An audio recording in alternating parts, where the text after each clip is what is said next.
এ পর্যায়ে আলোচনা করবার জন্য বিনীত আহ্বান জানাচ্ছি বেঙ্গল ফাউন্ডেশনের মহাপরিচালক জনাব লোহা নাহিদ চৌধুরীকে।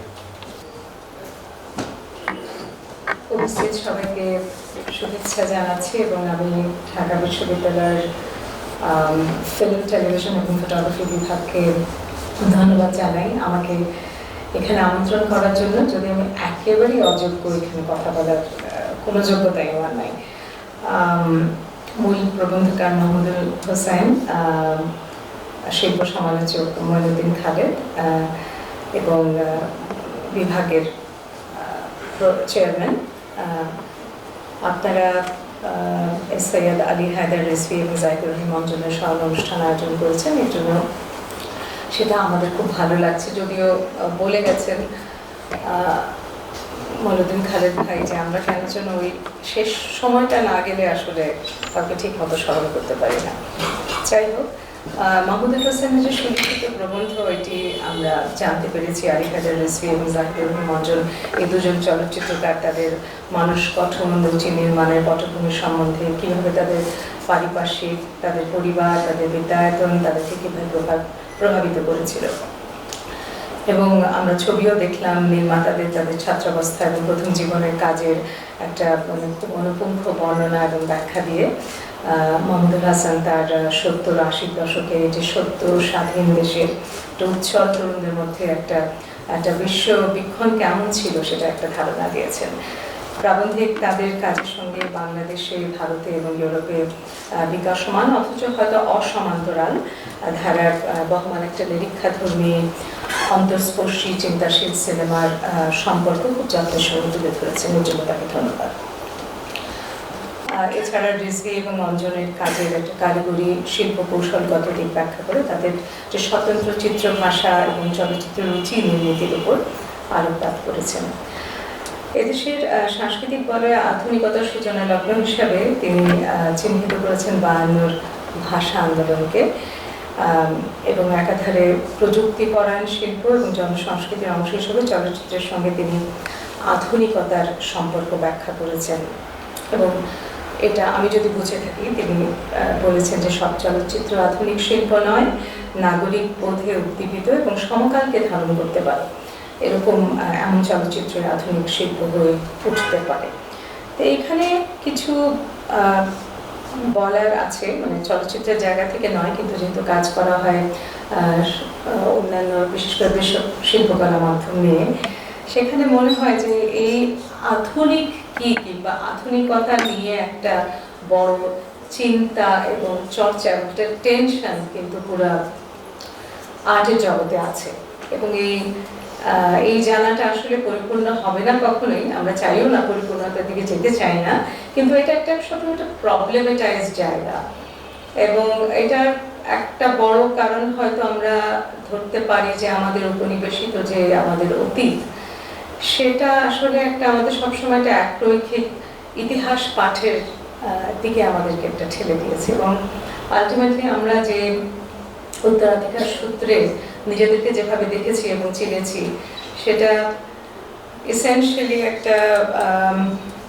এটা একটা ন্যাশনালিস্ট একটা হিস্টোরিওগ্রাফিক প্রজেক্টের মধ্যে মানে সব ক্যাটাগরি সাবসিউমড হয়ে যায়। এই যে ছোট ছোট বিভাজন, এই যে অন্তজ মানুষের কথা, এই যে নানা স্তরের মানুষের কথা, প্রান্তিক মানুষের কথা, নারীর কথা, এগুলো এই স্বরগুলো কিন্তু আমরা শুনতে পাই না। তা এখন কয়েক দশক ধরেই বিশেষ করে দেশীয় শিল্পকলা যারা চর্চা করেন তাদের মধ্যে এই খোঁজটা তারা ভীষণভাবে করছেন যে আসলে কিভাবে আমরা এই ইতিহাসকে আমাদের পুনরুদ্ধার করতে পারি, কিভাবে নতুন করে সেটা পাঠ করতে পারি। এবং সেই জায়গা থেকে আধুনিকতার যে নির্মাণ এবং এই মডার্নিটি এবং মডার্নিজম, মানে বোথ ভেরি প্রবলেম্যাটিক টার্মস, এটাকে কিভাবে পাঠ করবেন সেটা নিয়ে আসলে অনেক চিন্তা, অনেক চর্চা আছে। এবং নলেজ প্রোডাকশনের জায়গা থেকে অর্থাৎ জ্ঞান উৎপাদনের জায়গা থেকেও এটা একটা সমস্যা তৈরি করে। কারণ এটা একটা বিশেষ দৃষ্টিভঙ্গি থেকে কিছু জ্ঞান উৎপাদন করা হয়েছে, যেটা আবার আমরা পেয়েছি। আমরা এই জ্ঞানটাকে নিয়ে কিভাবে এটাকে ট্রিট করব, কিংবা আমাদের এবং এর সঙ্গে রাজনৈতিক চর্চার খুব বড় সম্পর্ক আছে। এই সব কিছু মিলে এই আধুনিকতার ব্যাপারটা তিনি খুব স্পষ্ট করে বলেছেন প্রবন্ধকার, কিন্তু আমার মনে হয় সেটা নিয়ে একটা অন্যরকম আলোচনাও হতে পারে। এখন যেমন বিশেষ করে দৃশ্য শিল্পকলায় আবার আসি, ভিজুয়াল আর্টে, মানে একটা মেলোড্রামাকে ফিরে পাওয়া, নাটকীয়তাকে ফিরে পাওয়া, একটা মিনিমালিজমের থেকে দূরে সরে যাওয়া, একটা টেক্সচারকে ফিরে পাওয়া, মানে এসব দিকে কিন্তু শিল্পীদের এখন একটা ঝোঁক, একটা চিন্তা আছে। তো সেটা আমার ধারণা নিশ্চয়ই অন্যান্য দৃশ্য শিল্পকলার মাধ্যমে থাকতে পারে। তা আমার এখানে আজকে দাঁড়ানোর একটা কারণ হতে পারে ভেরি মানে একটু দূরবর্তী সম্পর্ক, যে মেঘমল্লার ছবিটার নির্মাণের সঙ্গে একটা সম্পর্ক ছিল আমাদের। তো তার আগে একটু বলে নিই যে 1999 সাল থেকে যখন এই গ্যালারি প্রথম করা হয়, তখন থেকে আমাদের একটা ইচ্ছা ছিল যে শিল্পীদের সঙ্গে একটা সাক্ষাৎকার ভিত্তিক, এখানে ফজিয়া আছেন, তিনিও আমাদের সঙ্গে কাজ করেছেন, সাক্ষাৎকার এবং ওরা যে কাজটা সেই সময় তৈরি করছিলেন সেগুলো নিয়ে কিছু ছবি করা। কারণ ওই সময়টা আবার একই, মানে অন্বেষাটা একই, যে সময়টাকে ধরার একটা চেষ্টা। কারণ আজকে যখন আমি 26 সালে আবার এই ছবিগুলো দেখি, সেগুলো আসলে ভালো ছবি না মন্দ ছবি হয়েছে, ভালো ডকুমেন্টারি হয়েছে না হলে সেটা নিয়ে অনেক প্রশ্ন থাকতে পারে। কিন্তু একটা যেহেতু ছবি at the end of the day তার ওই যে সমকালকেই একটা ধারণ করার চেষ্টা থাকে, সেখানে এগুলোর এক ধরনের ঐতিহাসিক গুরুত্ব এই কয়েক বছরেই তৈরি হয়েছে বলে দাবি করা যায়। সে কাজটা আমরা করেছিলাম, সেখান থেকে প্রায় 47খানা ছবি বোধহয় ডকুমেন্টারি ফিল্মস তৈরি হয়েছিল। 11 সালে আমরা একটা নবীন চলচ্চিত্র নির্মাতাদের জন্য একটা অনুদান প্রকল্প করেছিলাম, সেখানে প্রচুর স্ক্রিপ্টে জমা পড়েছিল, অনেক যাচাই বাছাই সবকিছু হয়ে, কিন্তু এত সময় গড়িয়ে গেল যে এই ছবিগুলো তৈরি হতে আসলে বেশ বিলম্ব হলো। কিছু ছবি হয়তো আপনারা দেখে থাকবেন, হুমায়রার বাগানিয়া, নিগার সুলতানা, নোনা পানি, রতন পালের স্মাইলের মা, এই ছবিগুলো তখন তৈরি হচ্ছিল। এরপরে ফিচার ফিল্ম কিছু করা হয়, মোর্শেদুল ইসলামের অনিল বাগচির একদিন 2015 সালে, এবং জাহিদুর রহিম অঞ্জনের মেঘমল্লার 2014 সালে। এগুলো দুটোই মুক্তিযুদ্ধ ভিত্তিক ছায়াছবি এবং দুটোই জাতীয় পুরস্কার, চলচ্চিত্র পুরস্কার লাভ করেছিল নানা ক্ষেত্রে।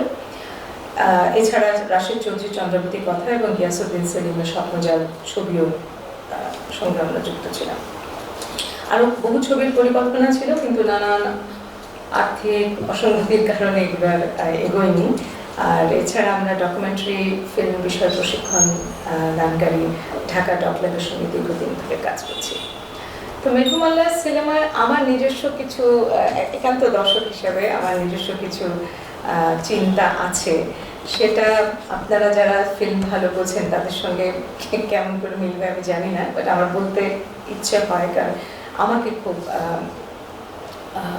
এগুলো মানে একটা হচ্ছে যেটা একটা বলেছেন, এটা যে অলমোস্ট ইটস একটা যুদ্ধ বিরোধী ছবি বলা যেতে পারে। মানে 71-এর একটা যে একটা মানবতার বিপক্ষে যে সংঘটিত একটা অসম যুদ্ধ, এই দিনগুলোতে যুদ্ধের একটা রাজনীতির বাইরে গিয়ে সাধারণ মানুষের জীবন কিভাবে মুক্তিযুদ্ধ জড়িয়ে পড়েছিল এবং চলতি জীবনকে ক্ষতবিক্ষত করে তা কীভাবে মধ্যবিত্তের আঁকড়ে ধরা হুদা না ওই চরিত্রটার নাম, যিনি শিক্ষক ছিলেন, হ্যাঁ, তো তার যে মূল্যবোধের উপর যে একটা আঘাত এবং তাকে কীভাবে পাল্টে দেয় আমরা শেষ দিকে গিয়ে দেখি। মেঘমল্লার আমাদের কাছে মনে হয়েছে, অন্তত আমার কাছে সে কথাই হয়তো বলতে চেয়েছে। তো ওই বিপ্লবী সম্ভাবনার থেকে উনি একটা খুব কুশলতার সঙ্গে মানে এটাকে একটা একটা উচ্চতর মনের একটা সিঁড়িত প্রকাশে তিনি রূপান্তর করতে পেরেছিলেন। আর তার এই যে পোস্ট প্রোডাকশনের জায়গাটা, সেটা নিয়ে সে সময় অনেক কথা হয়েছিল, খুব যত্নের সঙ্গে তিনি কাজটা করেছিলেন, যার জন্য এটা একটা কারিগরি উপস্থাপনা ভীষণ চমৎকার ছবিটা, এবং সাউন্ডস্কেপ আর সিনেমাটোগ্রাফির একটা সুকৌশল একটা সন্নিপাত আমরা মেঘমল্লারকে একটা ভীষণ একটা মাত্রা দান করে। এই যে অঝোর বৃষ্টির শব্দ আমরা অনেকেই বললেন, যে এই শব্দের প্রয়োগ এবং আবহ সঙ্গীতে যে হিন্দুস্তানি মেঘমল্লার রাগের বিস্তার এবং গান তো নয়, শুরুর দিকগুলো কিন্তু শুধু বিস্তার আর প্রভাত আছে, কোনো গান কিন্তু একদম শেষে ব্যবহার করেছেন আমি।